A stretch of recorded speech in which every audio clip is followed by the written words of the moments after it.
Tito, capítulo 2, de 3 a 5, nos diz assim a palavra de Deus.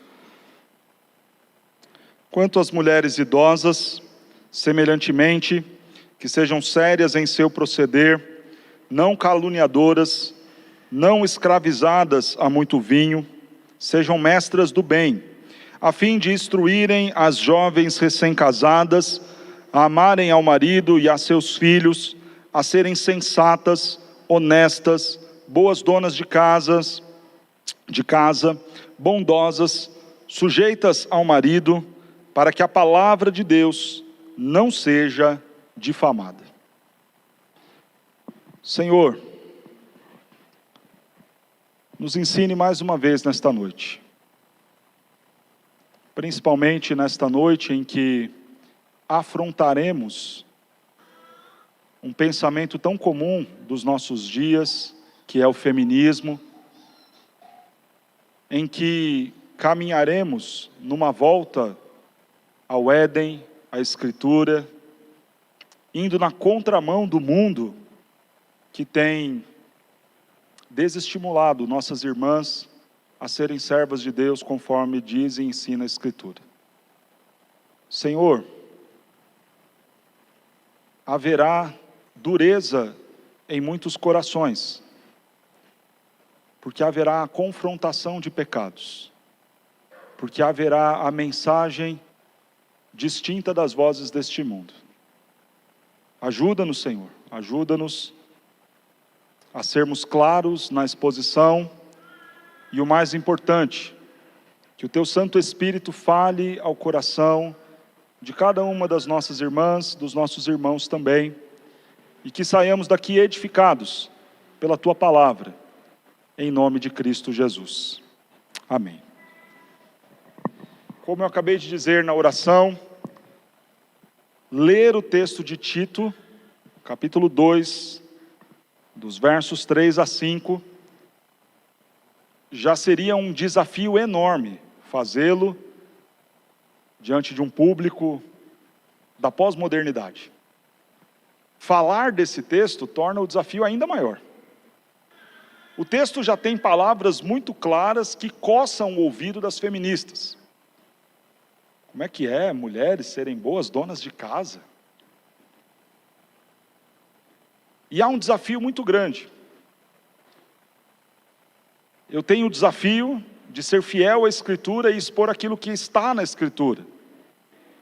Você tem o desafio de lutar contra o seu coração pecaminoso, que abraça e ouve a voz do feminismo que fala alto em nossos dias, e se empenhar ao máximo para se colocar em condição de submissão à palavra de Deus.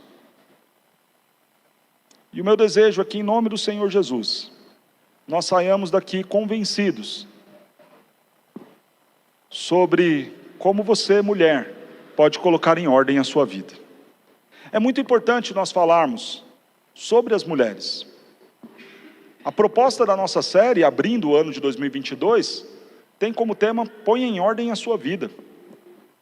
E nós sabemos como as mulheres são extremamente importantes para que a nossa vida esteja bem. Os homens que indicam. Se a nossa mulher está bem, feliz, como é bom, como facilita o nosso trabalho, o nosso dia a dia. Se a nossa mãe está bem, está feliz, está com a vida em ordem, como os filhos se alegram e como tudo fica mais fácil.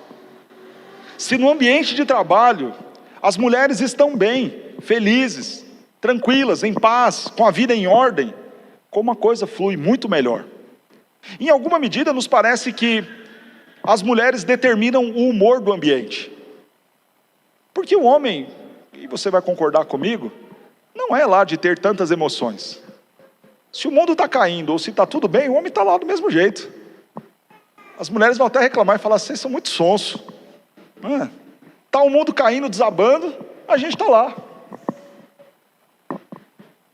Está lá a maior alegria do mundo, e como que estão os homens? Está tudo bem. O humor das mulheres, ou a forma como as mulheres estão, determinam muito o ambiente, o humor do ambiente. A alegria da casa, a alegria do trabalho, assim também como o estresse da coisa. Se a mulher está brava, está nervosa demais, então a casa tumultua. Ter a vida em ordem é indispensável para que a gente viva bem, para que nós tomemos boas decisões, para que a gente agrade a Deus.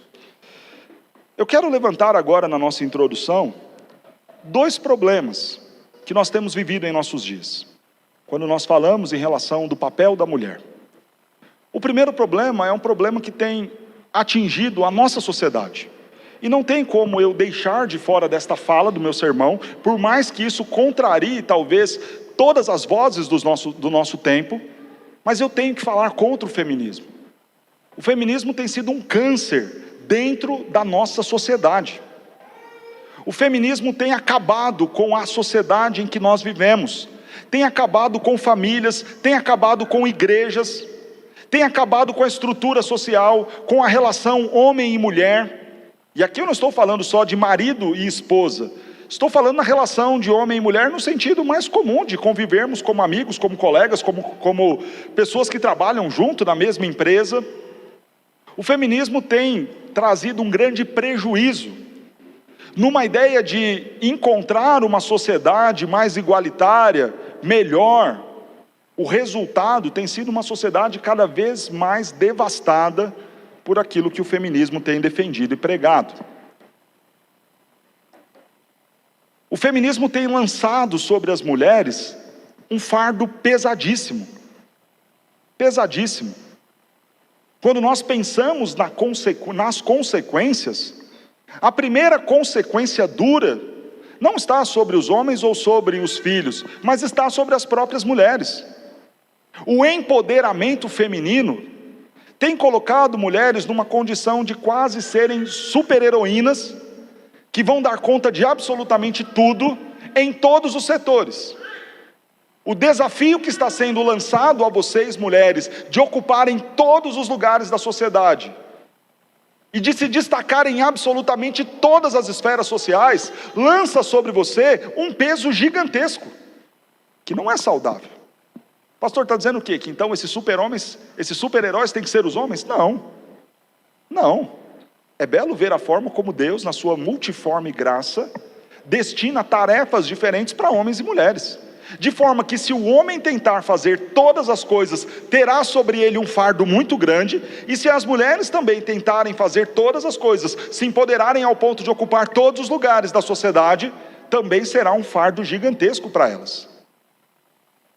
Inúmeros casos nós vemos de mulheres sofrendo com depressão, de mulheres cansadas, esgotadas, justamente porque carregam sobre si a responsabilidade do sustento, que nunca foi para ser delas, que carregam sobre si a responsabilidade da liderança, algo que nunca foi delas. E aquilo que para alguns é tido e pregado como privilégio, o que é uma tolice, é na verdade, e tem sido na verdade um fardo. Um fardo. Sempre quando nós falamos desse assunto com as irmãs, com os casais, nós falamos, quem foi que disse que ser líder é alguma postura de honraria ou privilégio diante dos demais? Não é. A nossa sociedade nos faz pensar que aqueles que ocupam algum cargo de liderança são superiores em algum sentido. Mas isso nunca foi o entendimento bíblico. A ideia de liderança é sempre vista na Escritura como uma tarefa, como um serviço, e não como uma honraria. E não como algo ligado a mérito, a alguma beleza ou virtude maior. O que eu quero dizer é que aos olhos de Deus, o servo e o líder são iguais, mas com funções diferentes. Não há mais honra para aquele que lidera. Ah, pastor, mas a sociedade não vê assim. E aí você vai tomar para si um fardo que a sociedade vai te impor, porque a sociedade enxerga diferentemente os papéis. Quem foi que disse que a condição do dinheiro estabelece o valor da pessoa?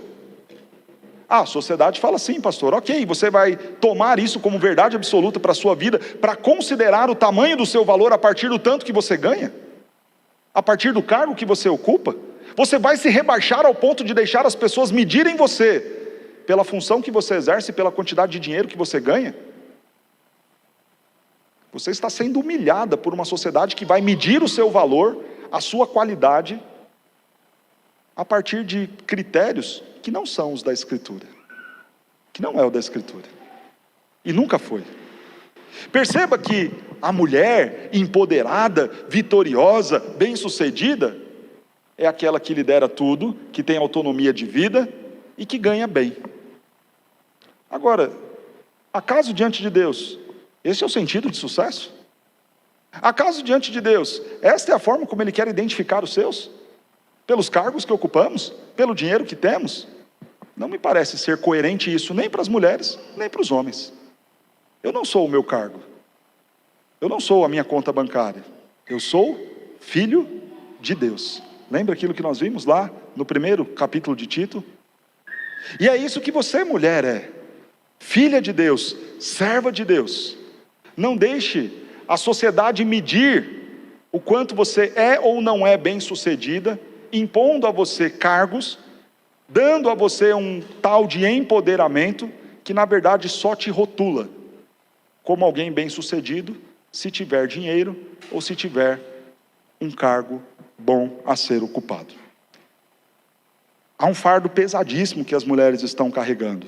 Fardo de sustentar suas casas, fardo de liderar em momentos que isso não era exigido a elas, fardo de ocupar todas as posições na sociedade, o que nunca foi propósito de Deus, nem para o homem, nem para a mulher.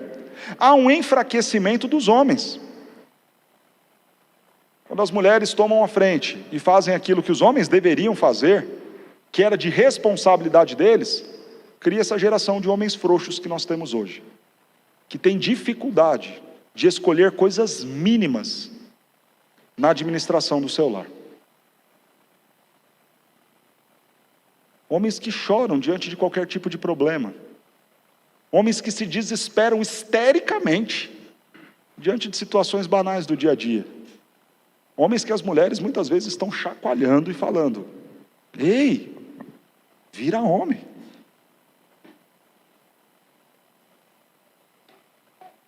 E o resultado deste esvaziamento da condição dos homens se dá também pela influência do feminismo na nossa sociedade. Um outro resultado triste, a confusão para os filhos. Os meninos crescem sem ter um referencial do que é um homem que lidera a sua casa, o seu lar e a sociedade.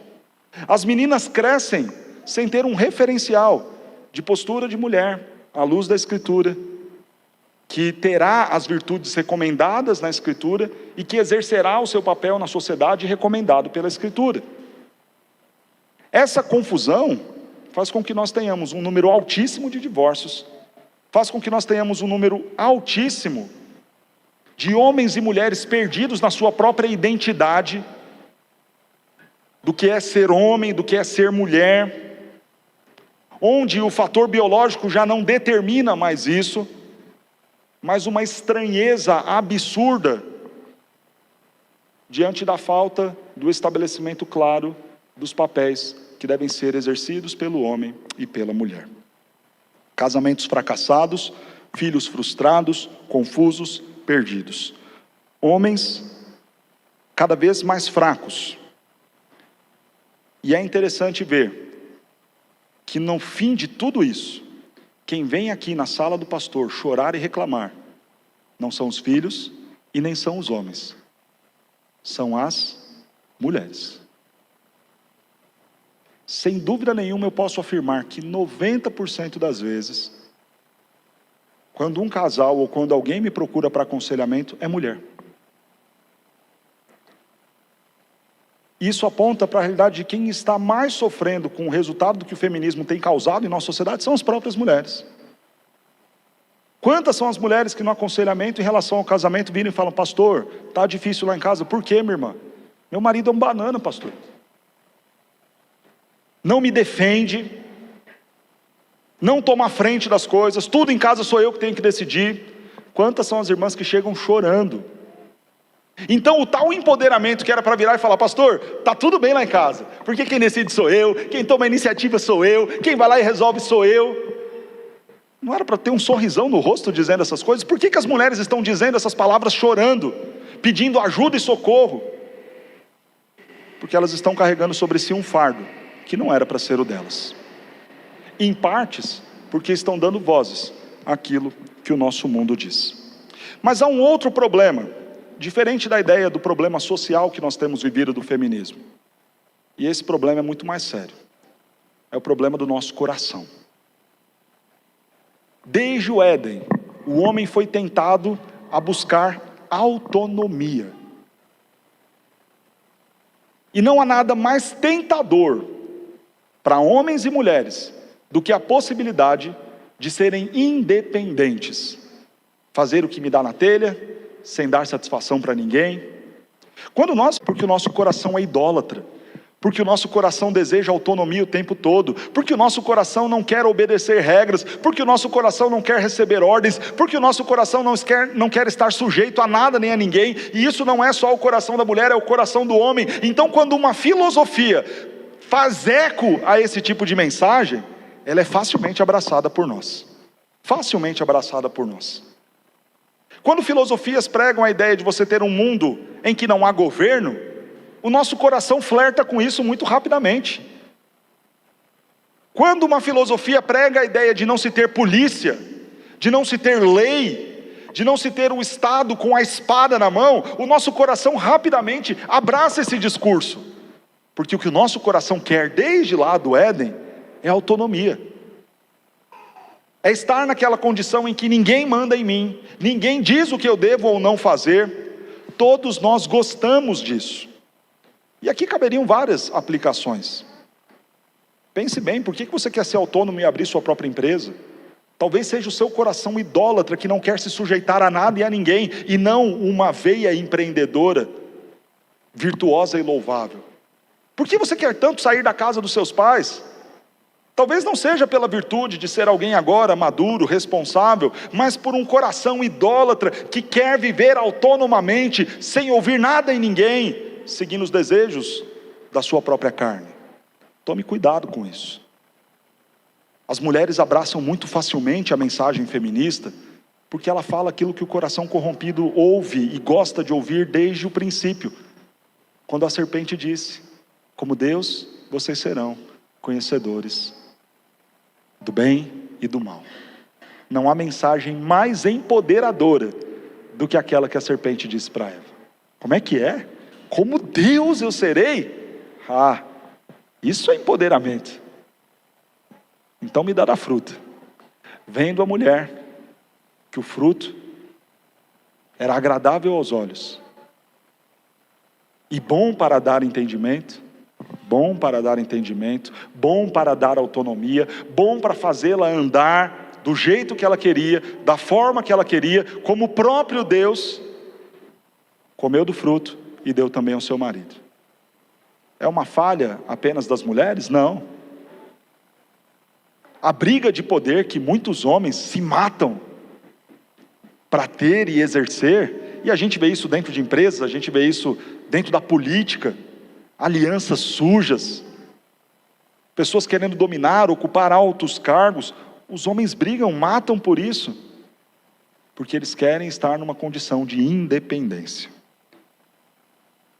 Não dá para nós colocarmos a nossa vida em ordem, se não atentarmos para aquilo que diz a Escritura. E você, mulher, que me ouve, talvez esteja sofrendo grandemente, porque se distanciou muito daquilo que a Bíblia nos orienta. Por isso, tome esse sermão de hoje como um convite do Senhor para que você volte ao plano original, para que você volte a ser a mulher que Ele pensou, preceituou na Escritura para que você seja, porque não haverá uma outra forma de você ser feliz, plena e realizada, se não for ouvindo a voz de Deus. Nós precisamos lutar contra as vozes deste mundo, para ouvir a voz de Deus, entendendo que somente ouvindo a voz de Deus é que nós encontraremos a plena alegria e felicidade. Não será o machismo, não será o feminismo, não será o socialismo, não será o capitalismo, não será o puritanismo, não será o conservadorismo que vai nos trazer a verdadeira alegria e paz, mas será a Escritura, Deus falando aos nossos corações. Atenda então a esses preceitos. A estrutura de Tito, para colocar em ordem as nossas vidas, ele fala primeiramente sobre uma igreja que pode nos ajudar quanto a isso. Uma igreja organizada, com boa liderança, que combata os falsos mestres. Ele fala e orienta então primeiramente aos homens no capítulo 2. Sejam vocês sensatos, sejam vocês temperantes, sejam vocês homens sadios na fé, no amor e na constância. E agora, Paulo falará para Tito sobre as mulheres, colocando em ordem todas as coisas, porque esta era a proposta de Paulo enviar Tito a Creta. Coloque em ordem todas as coisas. Paulo dá orientações para Tito daquilo que deveria ser dito às mulheres. 2 grupos serão tratados aqui no texto. Primeiramente, o grupo das mulheres mais velhas. Pastor, que idade são essas mulheres? Não sei. O tempo de vida daquelas pessoas, dos dias do apóstolo Paulo, eram muito diferentes do nosso. Uma mulher já era tida como mulher com 14 anos de idade, casada e com filhos. Talvez uma idosa com 30, porque morreria muito em breve aos 50. Poucas chegariam a 80, 90 anos, como é nos nossos dias. Então não imaginemos que essas mulheres idosas sejam aquelas senhorinhas de cabelo branco da igreja, apenas elas. Talvez seja você, minha irmã, de 30 ou de 40 anos. Pastor, já estou no grupo das idosas? Pelo menos no sentido bíblico, muito provavelmente. À luz do que era a sociedade naquela época, talvez você esteja entre essas, as idosas. Mas independente disso, você mulher madura, você mulher que já não se vê mais como uma menina qualquer, você que já se vê com responsabilidade do seu esposo, do seu lar, dos seus filhos, atente-se então àquilo que a Escritura nos diz. O texto vai dar uma primeira ordem sobre como você acertar a sua vida. Primeiro, seja séria em seu proceder. A seriedade em seu proceder. É muito interessante que o texto começa dizendo no verso 3, quanto às mulheres idosas, semelhantemente, sejam sérias em seu proceder. O que é essa ideia do semelhantemente? O que havia sido dito aos homens anteriormente? Que eles fossem homens temperantes. E qual é a ideia da temperança? Vocês vão se lembrar, nós falamos na semana passada. É alguém que tem domínio das suas ações. Semelhantemente as mulheres, tenham o mesmo comportamento. A ideia de ser temperante não é algo reservado então apenas aos homens, mas estendido também às mulheres, que elas tenham domínio das suas ações. E esse domínio das ações será colocado com 2 nãos descritos adiante. Nessa vida de um proceder sério, correto, temperante, não sejam vocês caluniadoras e não sejam vocês escravizadas a muito vinho. Estes 2 nãos que o texto coloca aqui, aponta para aquilo que será uma mulher temperante, será uma mulher que vive de forma séria em seu proceder. Não caluniadora. A palavra grega que foi colocada aqui como raiz da calúnia é a palavra diabolos. Porque de fato é assim a calúnia, é algo diabólico. Para nós termos isso ainda com mais clareza, quando nós lemos o texto de Provérbios, capítulo 6, a partir do verso 16, o texto vai nos dizer que 6 coisas o Senhor se aborrece, mas a 7ª ele abomina. E qual é a 7ª coisa que o Senhor abomina? Lá em Provérbios capítulo 6, verso 19. Aquele que cria contenda entre os irmãos. Fofoca, conversinha aqui e ali. Aquele que causa confusão entre os irmãos, briga entre os irmãos, aquele que não domina a sua língua, isso o Senhor abomina. Não é só que ele se aborrece, ele abomina, ele detesta. E o texto chama atenção a este proceder sério.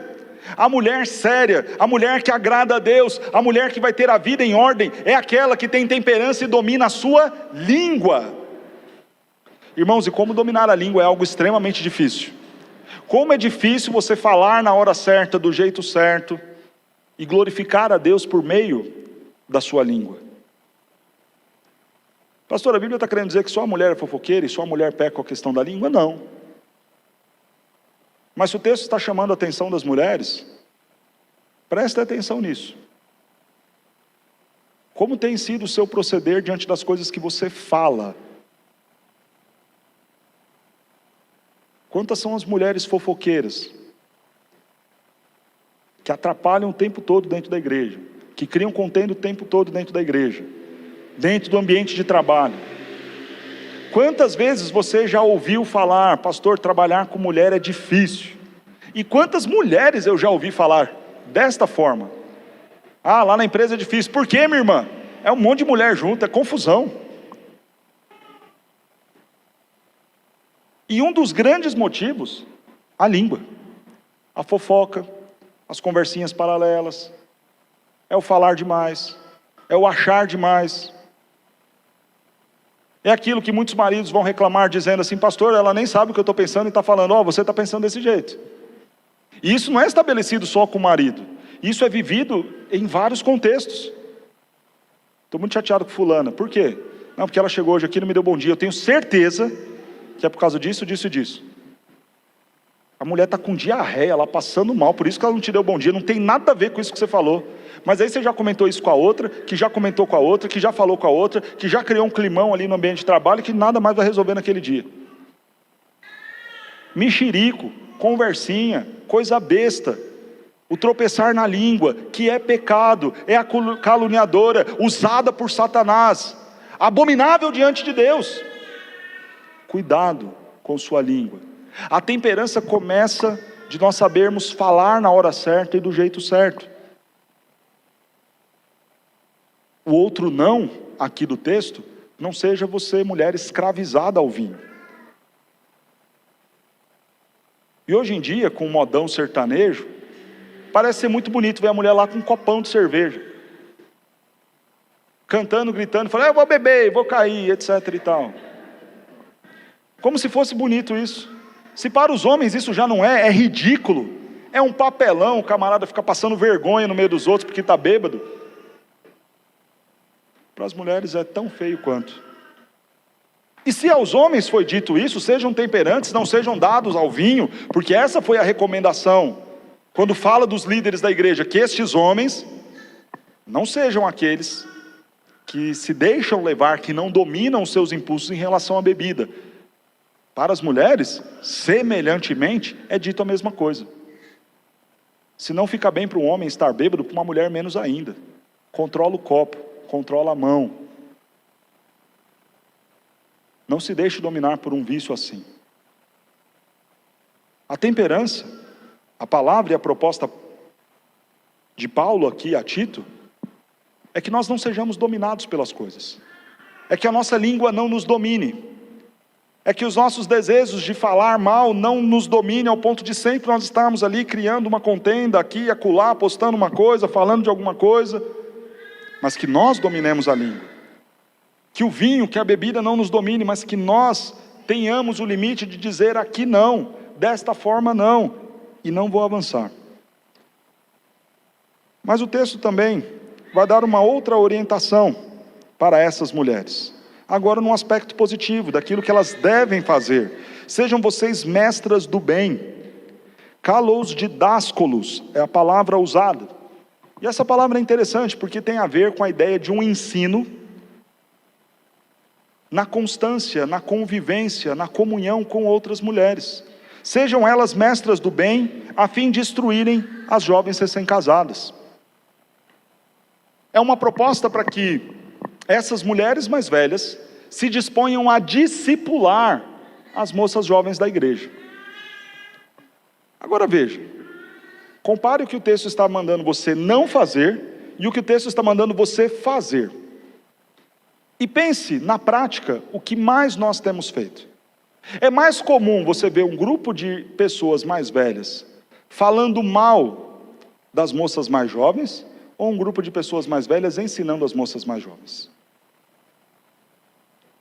Você viu o decote daquela menina? Ela sem vergonha, como é que ela vem para a igreja desse jeito? Filha de Belial. Aquilo ali, Dalila, aquilo ali. Essas meninas, tudo relaxada, não cuida das crianças. Para de falar mal das meninas, chama elas e fala o seguinte, vem cá, deixa eu te ensinar. Deixa eu te ensinar a roupa certa de vestir. Deixa eu te ensinar a forma certa de você cuidar do seu esposo, da sua casa, dos seus filhos. Não é para ficar fazendo mexerico em rodinha, criticando as moças jovens. Elas têm defeitos? Têm, talvez pela inexperiência, talvez pela imaturidade, talvez porque ainda não tiveram uma caminhada com Cristo, que você já tem. Mas Deus não te chama para ser juíza delas, do decote delas, da roupa delas, do brinco delas, do cabelo delas. Deus te chama para ser discipuladora dessas jovens mulheres. Então para de caluniar, de falar mal, deixa de ser fofoqueira e vai ajudar essas irmãs. Chama elas e fala: filha, vem cá, deixa eu te falar, para de postar essas coisas nas redes sociais. Deixa eu te falar qual é o proceder que agrada a Deus. Eu poderia estar falando mal de você com outras irmãs mais velhas da igreja, mas eu estou chamando você aqui, orando com você, lendo a Bíblia com você, para que o seu proceder seja diferente, para que você se dê valor na sua vestimenta, nos seus relacionamentos, e não se porte deste modo. Seja você discipuladora e não juíza. Algo que nós sempre ensinamos, irmãos, aqui na igreja. Todos nós, homens e mulheres, vemos erros, sim ou não? A gente vê um monte de erro. Todos nós vemos, todos os dias, diversos erros. Diante de um erro, nós podemos escolher o que seremos. Eu vou ser juiz sobre aquela pessoa e apontar todos os erros e condená-la ao quinto dos infernos, ou eu vou me colocar na condição de mestre do bem, discipulando e ensinando. O erro está lá, a pessoa está fazendo uma coisa errada. E eu não estou aliviando o decote, não estou aliviando o cabelo espalhafatoso, não estou aliviando a roupa curta. É errado e é pecado. O que eu estou pondo aqui é qual será a nossa postura diante do erro. A Bíblia nos chama para ser discipuladores, para ser mestres do bem, para ensinar na convivência, na comunhão e no amor cristão. Vem cá, eu poderia ser um juiz, apontar todos os seus erros, apontar todos os seus defeitos, dar inclusive a punição. Pegar o WhatsApp do pastor e falar: pastor, não tem condições, tem que tirar agora. Tira do louvor, tira da sala das crianças, põe para fora da igreja. Você pode escolher ser juiz na vida de alguém, mas Deus te convida para ser mestre, para fazer discípulo. Viu o erro? E a gente vai ver, vários. Homens e mulheres verão erros. Não se ponha na condição de juiz, se veja como um discipulador. Mulheres mais velhas, sejam mestras do bem. Aquelas que vão ensinar na convivência. Filha, vem cá, vamos almoçar lá em casa? Vou te mostrar meu guarda-roupa. Filha, vem cá, desse jeito aí seu marido vai morrer, vai infartar. Você não faz um arroz e feijão para ele. É todo dia, pastel, pizza, esfirra, quibe, só fast food, só congelado. Seus filhos vão estar com diabetes com 10 anos, vem cá, deixa eu te ensinar algumas coisas preciosas. Ensinem as mulheres mais velhas, as mulheres mais novas. Ensinem. Deus está dando a vocês este privilégio, desafiando, sim, mas dando o privilégio de ensinar as mais novas. De ensinar por meio da convivência, do dia a dia, da proximidade, da comunhão. Não é só um ensino formal. O que o texto fala nessa palavra, kalos didáscolos, é a ideia de você ensinar, não numa palestra, não num curso, mas de chamar e falar: vem cá, caminha comigo, deixa eu te ajudar. Mas o texto fala para as irmãs mais novas também. Para as mulheres mais jovens, o que elas precisam ser ensinadas, e o texto nos coloca. Põe tua vida em ordem, minha irmã mais jovem que me ouve agora. Volte ao plano original para qual Deus te criou. Volte ao plano original para qual Deus te criou. É o primeiro ensino do texto para você, irmã mais nova. O texto nos diz assim: a fim de instruírem as recém-casadas a amarem ao marido e aos seus filhos. Deus criou todas as coisas, criou o homem, colocou o homem no jardim. E o texto de Apocalipse capítulo 2 começa nos dizendo: não é bom que o homem esteja só. O verso 18 vai nos dizer: far-lhe-ei uma auxiliadora, seja idônea, e a palavra idônea que lhe seja compatível. Assim como os animais são macho e fêmea, e um complementa o outro para que haja a alegria, a felicidade, o apoio, a reprodução, a continuidade da espécie, para o homem também o Senhor entende que isso seria necessário. Por isso o Senhor, no plano original para você, mulher, que não tem nada a ver com Simone de Beauvoir, nada a ver com o feminismo, com essas besteiradas todas de PSOL e tudo mais que a gente ouve em nossos dias, com empoderamento feminino e Rede Globo e tudo mais. Nada a ver com isso. O plano original: far-lhe-ei uma auxiliadora que seja idônea,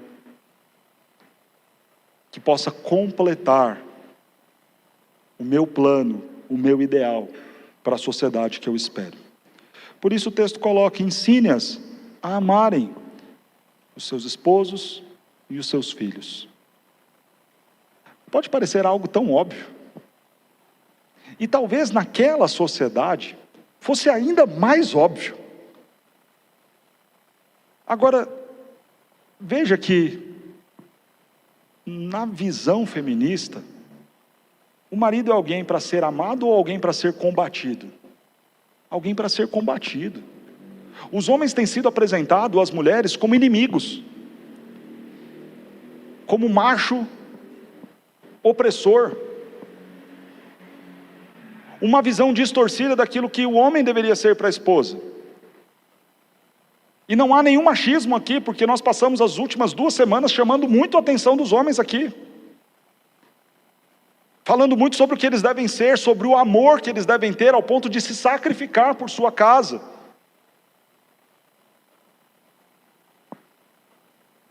Deus não está convidando você a combater os homens, a vencer o seu marido em casa, mas a amar o seu marido. E o que são os filhos para a nossa sociedade feminista hoje? São bênção do Senhor? Não, são empecilhos para muitas mulheres, ao ponto delas, em detrimento da sua carreira, do seu bem-estar financeiro, abortarem, assassinarem crianças, que independente do que elas acham que elas sejam, são os filhos delas. Se a nossa sociedade chama você, mulher, a ser inimiga do seu marido, a combater e vencê-lo dentro de casa e na sociedade, a Bíblia te chama para amá-lo. Se a nossa sociedade te chama para se livrar dos seus filhos, adiar ao máximo o plano e a proposta de ter filhos, tomando anticoncepcional adoidado durante anos e anos e anos, ao ponto de quase definhar o seu útero e te secar do privilégio maior que Deus concede a uma mulher, que é o de ser mãe, a Bíblia te chama e te convida a ter filhos e amar os seus filhos. Que voz você vai ouvir? Que voz você vai ouvir?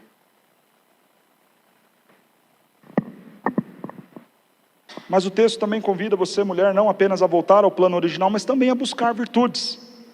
E diz o texto: a serem sensatas, honestas, boas donas de casa, bondosas e sujeitas ao seu marido. Primeira característica, ou primeira virtude que você, mulher, deve buscar para ter a sua vida em ordem: seja você sensata. E mais uma vez, isso havia sido dito para os homens também. Eles deveriam ser temperantes e deveriam ser homens sensatos. E nós explicamos a distinção dos dois, embora pareça ser algo muito próximo. A temperança tem a ver com nós dominarmos as nossas ações, os nossos desejos, os nossos apetites. A sensatez tem a ver com nós sabermos dominar os nossos sentimentos, os nossos pensamentos. E o mesmo é dito aqui. Se nós fomos convidados, se as mulheres irmãs aqui foram convidadas a dominarem o apetite pelo vinho, a dominarem a sua língua, a dominarem as suas ações e serem mulheres prudentes, respeitáveis, honrosas diante de Deus e da sociedade, agora, semelhantemente, tal qual também foi exigido dos homens, porque a Bíblia não é machista, não fala mulheres sejam assim e homens vivam de qualquer jeito.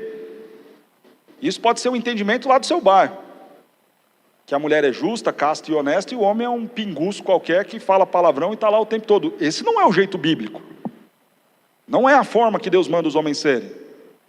Semelhantemente, tal qual os homens são instruídos a ser, vocês também sejam. Glorifiquem a Deus por meio da sensatez, de dominar as suas emoções. Às vezes vem uma ira no coração.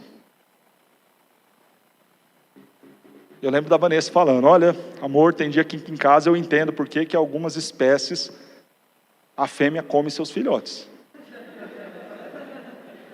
Falo: amor, que bom Que Deus te deu domínio próprio hoje, então. Que o João e a Cecília estão vivos. Às vezes a gente passa muita raiva. Às vezes é uma dor profunda que dá vontade de chorar e gritar. Às vezes é um desespero muito grande que dá vontade de sair batendo e quebrando tudo. Mas o servo de Deus, a serva de Deus, cheia do Espírito Santo, tem como fruto do Espírito domínio próprio. Sabe controlar as suas emoções. Não se entregue para qualquer diagnóstico de ansiedade e depressão, não.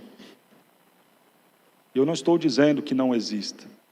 Eu vou repetir, não se entregue para qualquer diagnóstico de ansiedade e depressão.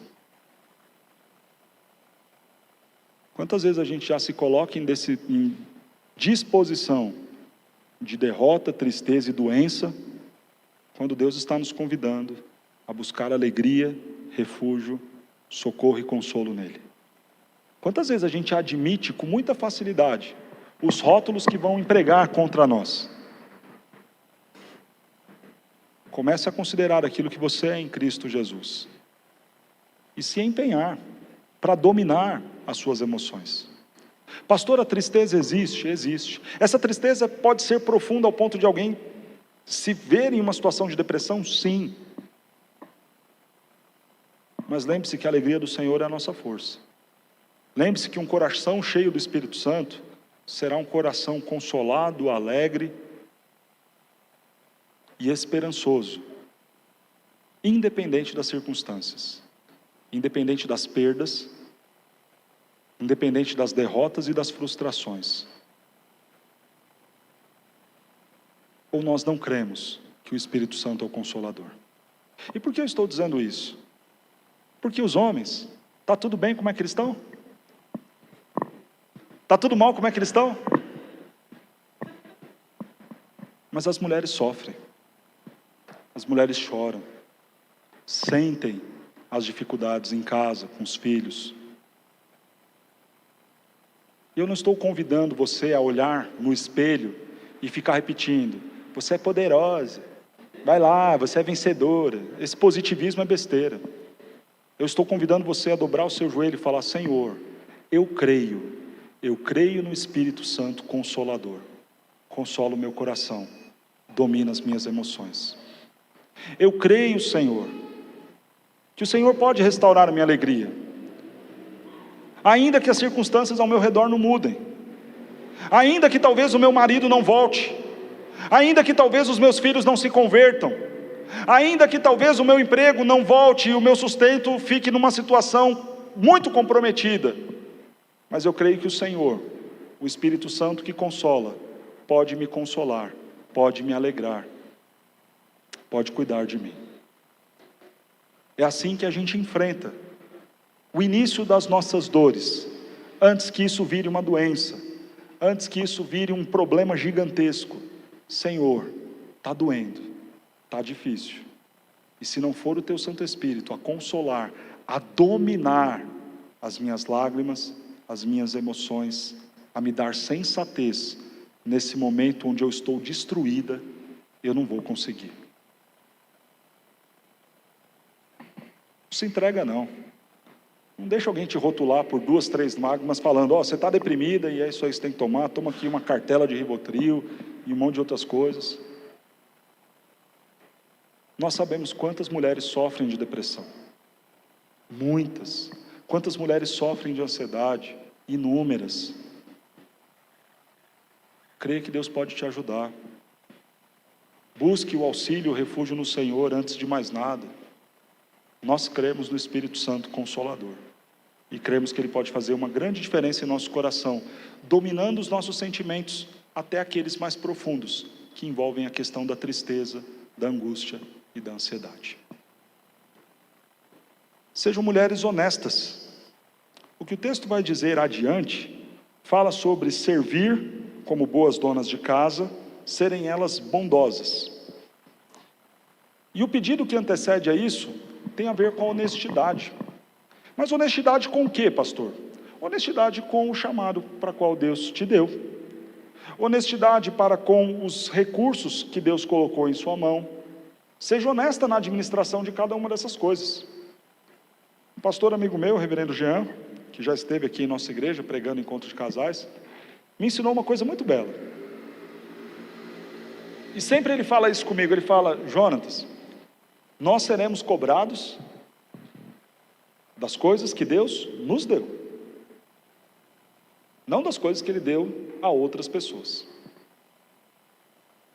Deus deu funções, talentos e oportunidades diferentes para cada um de nós aqui. Os talentos que Deus deu para o Diego não são os talentos que Ele deu para mim. As oportunidades que Deus deu a mim não são as oportunidades que Deus deu ao Alan. Só que eu tenho que responder pelas que Deus me deu, sem ficar pensando e olhando: puxa, como eu queria ser igual ao Alan. Puxa, se eu tivesse aquela condição que o Diego tem, aí eu ia fazer diferente. Não, Deus me deu uma situação, uma condição, dons, talentos, recursos, oportunidades e um chamado, uma tarefa. Dessas coisas Deus vai me cobrar. Sejam vocês mulheres honestas com aquilo que Deus entregou para vocês e com aquilo para qual Deus chamou vocês. Deus não chamou vocês para liderança. Não precisem se cobrar disso. E nem precisem se sentir menor por isso.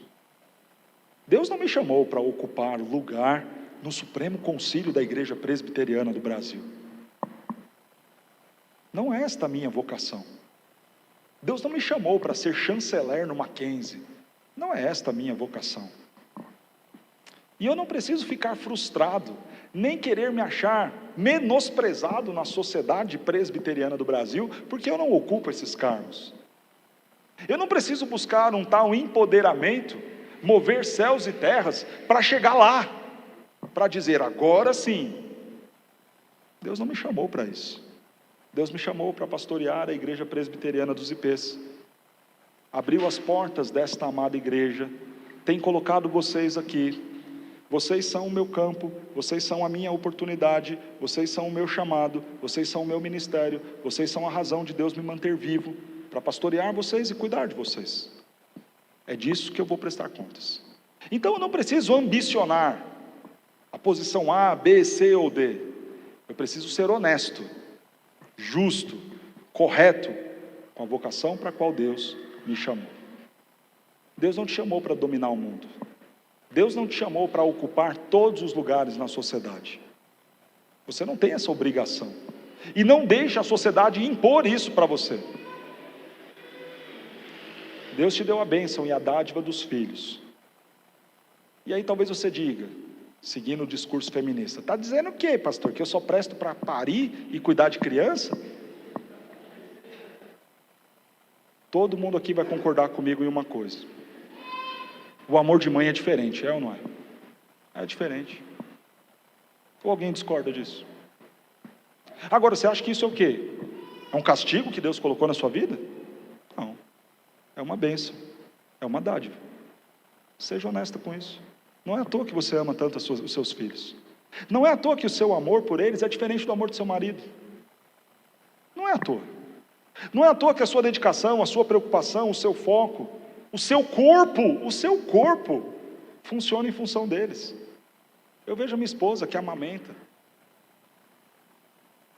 que veio de 2 gestações seguidas, como o corpo da mulher é totalmente diferente e vive em função dos filhos.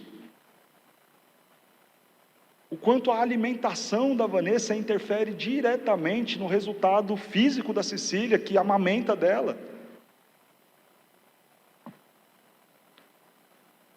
E eu não sei como você, mulher, pensa sobre os filhos, mas pelo menos a experiência que eu tenho tido das mulheres com quem eu convivo, inclusive muitas de vocês, é de ver o quanto é lindo e belo o amor que vocês têm pelas crianças, a dedicação que vocês têm pelas crianças, e o quão prazeroso vocês vivem, e quanto de forma prazerosa vocês vivem momentos como o da amamentação, como dos cuidados com os filhos. Isso é dádiva, é bênção. Não é o macho opressor que te colocou e te fez assim. Esse amor, esse jeito do corpo funcionar em função das crianças, foi Deus quem te fez desse jeito. É graça do Senhor. Seja honesta com isso. E falar, Senhor, eu queria fazer um monte de coisa, mas o Senhor me direciona de forma tão linda e bela para o cuidado com os meus, que eu preciso ser justo e honesto e fazer isso bem feito.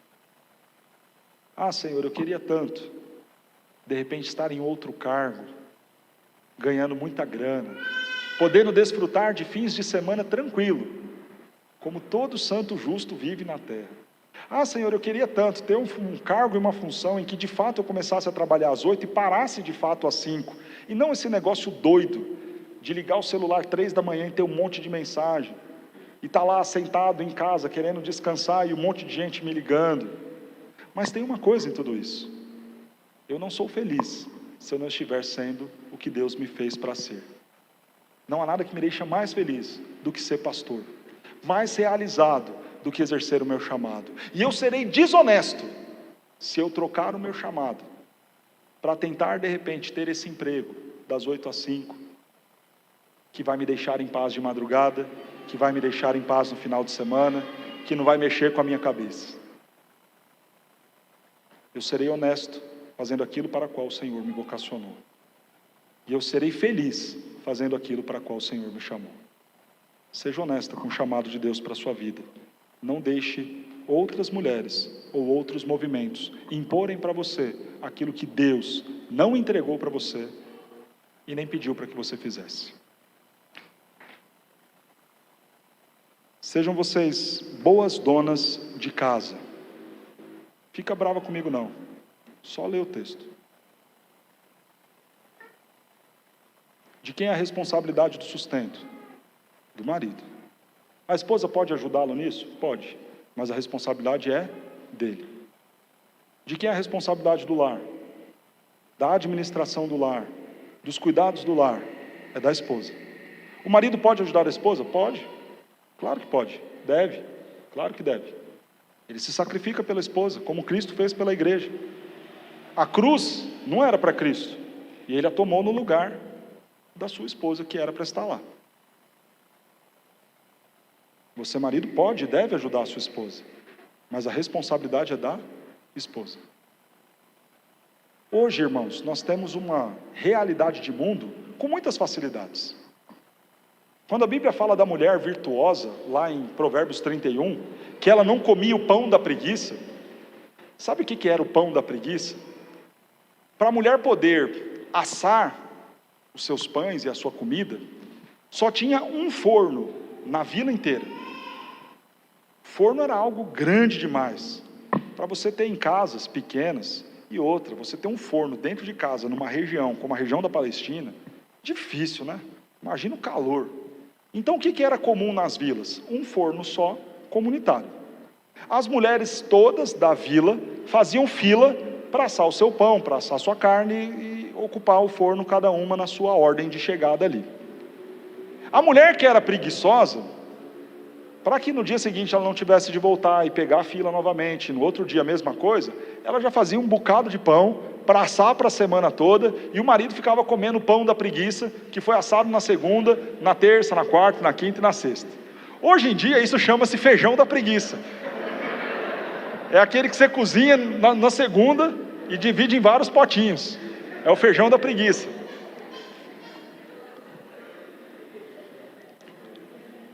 Irmãos, nós temos muitas facilidades. Muitas facilidades. Hoje em dia, o trabalho da mulher no cuidado com a sua casa vai demandar tanto quanto era nos dias aqui do apóstolo Paulo? Claro que não. Muitas de vocês, irmãs, dão conta de arrumar a casa de repente em 3, 4 horas. E o que eu quero dizer com isso? Pastor, a mulher não pode trabalhar fora? Claro que pode. Diante das muitas facilidades que a gente tem hoje, tudo muito mais fácil, muito mais ágil, um monte de equipamento e coisa que suga aqui, que puxa ali, que lava acolá, que assa o pão, que você vai dormir, deixa o pão fazendo e de manhã está assado para você comer, coisa extraordinária. Imagina aquelas mulheres do passado vendo essas máquinas que fazem pão, elas iam falar, meu Deus, nunca mais ia ser preguiçosa. Então, hoje, dá para você conciliar projetos pessoais, profissionais, com a rotina dos cuidados da casa. Pastor, eu posso terceirizar isso? Pode. Olha, pastor, Deus tem nos abençoado, tem dado uma boa condição a mim, ao meu esposo, a gente manda as coisas para a lavanderia, tá bom, ué. Ok, não há mal nisso. Pastor, Deus tem nos dado a condição de ter alguém que trabalha com a gente aqui em casa, essa pessoa limpa, essa pessoa faz, amém. Mas a responsabilidade da administração é sua, mulher. Assim como a responsabilidade do sustento é do marido. O marido pode aplicar o dinheiro, pode alugar uma casa, e aí o dinheiro vir? Pode. Pode terceirizar um serviço, de repente ele tem 2 caminhões, coloca alguém para trabalhar no caminhão dele, ele vai trabalhar no outro e entra o recurso? Pode. Da mesma forma, você, mulher, também pode terceirizar alguma coisa do serviço de casa, não tem problema nenhum. O marido pode ajudar também, não há mal nenhum nisso. Mas saibam da importância de nós cumprirmos com as nossas responsabilidades. Ok, fulano vai fazer, Beltrano vai me ajudar, vou ter 4 filhos para cada um deles fazer um cômodo da casa, tudo isso é válido. Tudo isso é válido, é bênção. Não vejo a hora do João crescer para mandar ele fazer um monte de coisa. Mas a responsabilidade é sua, mulher.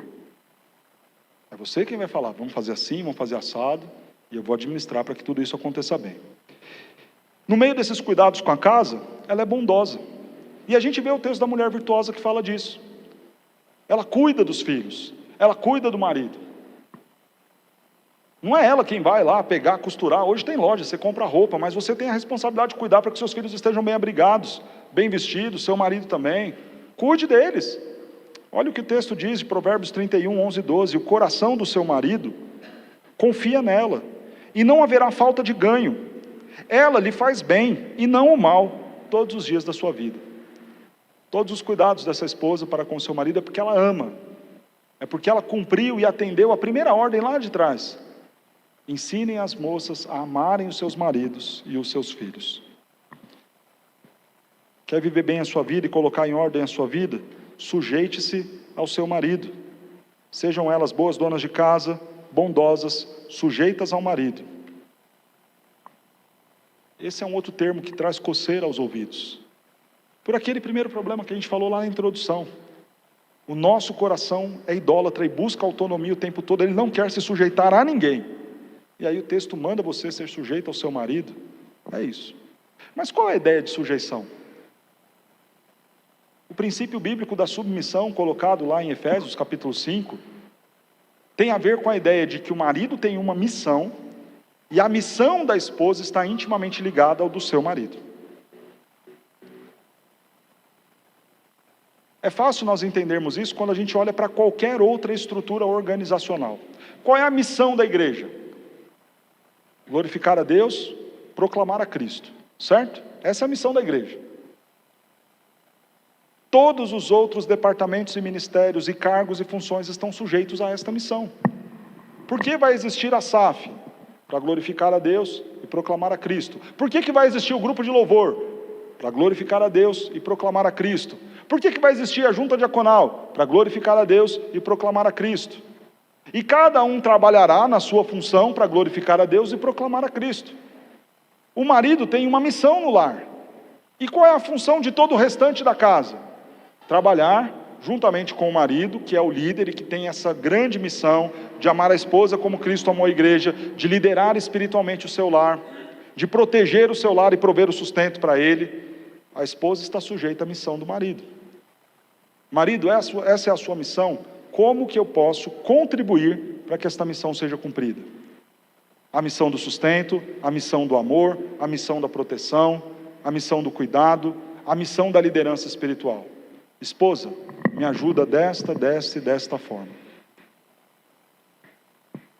Porque o Senhor fez uma auxiliadora para completar o marido, para que a casa estivesse bem. Agora veja o peso do que o texto vai nos trazer, para que a palavra de Deus não seja difamada. Para que a palavra de Deus não seja difamada. Sabe por que na igreja presbiteriana não tem pastora? Para que a palavra de Deus não seja difamada. Porque a esposa está sujeita ao seu marido. A Vanessa não pode ocupar o púlpito e me ensinar, quando a missão do ensino compete a mim. É por isso que nesse princípio simples de sujeição da Escritura, compete aos homens da igreja ensinarem. É responsabilidade deles. Mas é fácil de entender. Por que as mulheres querem ocupar o púlpito, a presidência da empresa, a chefia do lar? Porque na nossa sociedade, o pastorado, a direção da empresa ou do lar, é vista como algum tipo de honraria. E eu, meus irmãos, não sou diferente de vocês em nada. Não tenho uma cadeira aveludada para mim aqui, porque eu sou igual a vocês. Não tem uma vaga escrita, vaga do pastor, porque eu sou igual a vocês. Não há honra, não há beleza, não há mérito. Eu sou um servo, exercendo uma função. A função de ensinar, que é de grande responsabilidade. Mas quando nós olhamos o cargo como algo que brilha muito aos nossos olhos, então a gente vai se sentir ofendido quando não ocupa ele. E é o que acontece. Eu me sinto rebaixado. A igreja presbiteriana vai rebaixar as mulheres. Rebaixar do quê? Você acha que isso daqui está em um estado de exaltação? Se na sua visão eclesiástica o pastor está em um estado de exaltação, então ok, faz sentido. Tem que colocar as mulheres no mesmo status. Mas se o pastor é só um servo, não estamos brigando por um cargo. Estamos exercendo uma função. E esta, do ensino, dada como responsabilidade aos homens. Assim como é de responsabilidade aos adultos em relação à criança. É bonito ver as crianças cantando, falando, mas em momento nenhum, criança nenhuma vai subir nesse púlpito para ensinar os adultos. Em nenhum momento. Porque é responsabilidade dos adultos ensinarem as crianças. Nós não temos o que aprender com as crianças ou com as mulheres? Claro que temos. Claro que temos. Mas nós vamos cumprir e exercer as nossas responsabilidades. Não à toa, ignorar aquilo que nós acabamos de ler na Escritura, tem trazido ruína para as famílias, para a sociedade e para a igreja. Quer colocar sua vida em ordem? Comece a observar isso que nós aprendemos hoje.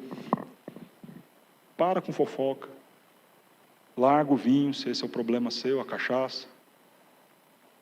Quer colocar sua vida em ordem?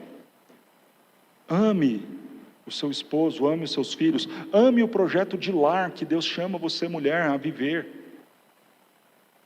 Quer colocar sua vida em ordem, mulher? Busque essas virtudes, de dominar os seus sentimentos, de serem honestas e justas ao chamado que Deus deu a vocês, de serem, sim, boas donas de casa, não necessariamente fazendo cada uma das coisas de casa, você pode terceirizar algumas e contar com a ajuda do restante da família em outras, mas sejam bondosas, amem os seus maridos, sujeitem-se a eles, não como oprimidas, mas como mulheres que estão se vendo na condição de que sua tarefa é ajudar o seu esposo a cumprir a tarefa que Deus deu a ele.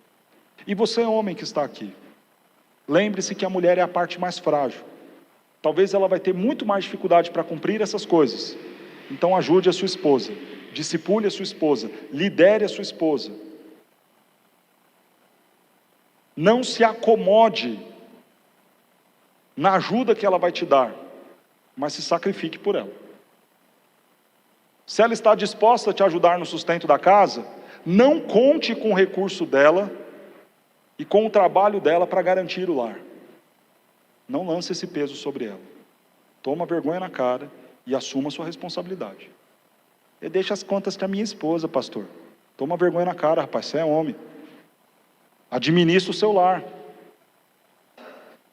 É que ela cuida melhor disso. Se você é o quê? Um bebezão de 30 anos que não sabe pegar e fazer mais e menos da água, da luz, do telefone, do condomínio. Vira homem. Mulher, vamos aqui. Não quero que você fique preocupada com isso não. Quero que você venha, que você me ame, que você ame os filhos. Não quero você estressada, com cartão, com a água, com a luz, com gás. Então vem cá, dá aqui o papel, vamos fazer as contas aqui. Deixa eu colocar, deixa eu acertar isso aqui. Não é sua mãe não que está fazendo as coisas para você, é a sua esposa. Então não lança o fardo sobre ela, ajuda ela.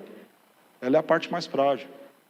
Se a sua esposa sentir confiança em você, como líder do lar, como líder espiritual, se a sua esposa vê em você alguém que de fato administra bem os recursos, cuida bem da casa, protege os filhos, ama e se sacrifica por ela, essa sujeição é automática, é natural e abençoadora. Agora você, mulher, que talvez ainda insista em seu coração a seguir o feminismo e ignorar tudo aquilo que nós acabamos de falar, eu quero encerrar o sermão lendo o texto lá de Efésios capítulo 5.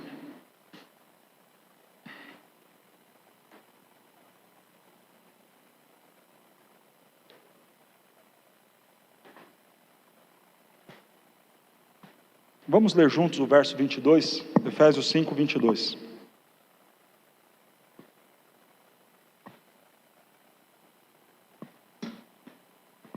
Efésios capítulo 5, verso 22, leiamos.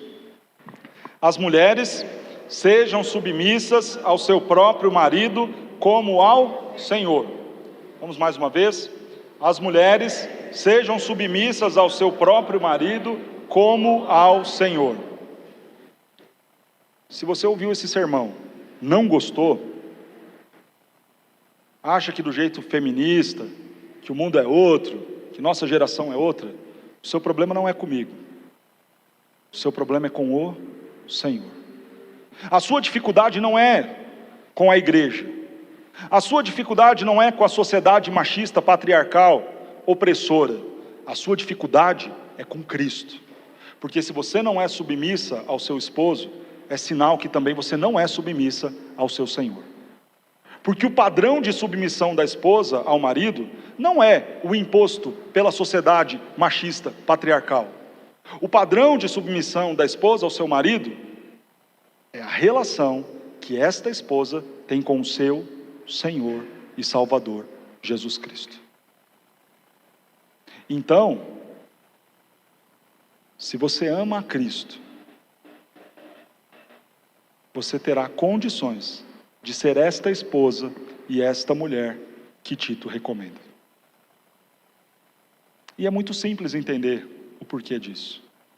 Porque quando eu olho para Cristo, como nós falamos na semana passada, eu vejo um homem sensato. Quando eu olho para Cristo, eu vejo um homem que amou de verdade, sacrificialmente os seus, e deu a vida pelos seus. Quando eu olho para Cristo, eu vejo um homem justo, prudente, sábio, honesto, não dado ao vinho, responsável em todas as suas atribuições. E então, tudo aquilo que talvez o seu marido não seja, e que não te estimula a ser submissa a ele, a ser essa mulher que vai amá-lo, a ser essa mulher bondosa, a ser essa boa dona de casa para ele, se você tem Cristo como seu Senhor, se você é noiva e esposa de Cristo, você vai ser todas essas coisas, por aquele lá que está esparramado no seu sofá, irresponsável em várias funções? Não. Mas você será sujeita, submissa, bondosa, sensata, não caluniadora, que faz o bem, que ensina para Deus, para Cristo e para a glória dele. E se aquilo que ele fez na cruz por você não te motiva a isso, fica sentado esperando vir uma feminista e morrer na cruz em seu lugar. Vai morrer seca e vai para o inferno, junto com elas. Por isso o convite do Senhor é gracioso. Olhe para mim e seja noiva de Cristo, esposa de Cristo, virtuosa, graciosa, mulher sábia, com a vida em ordem.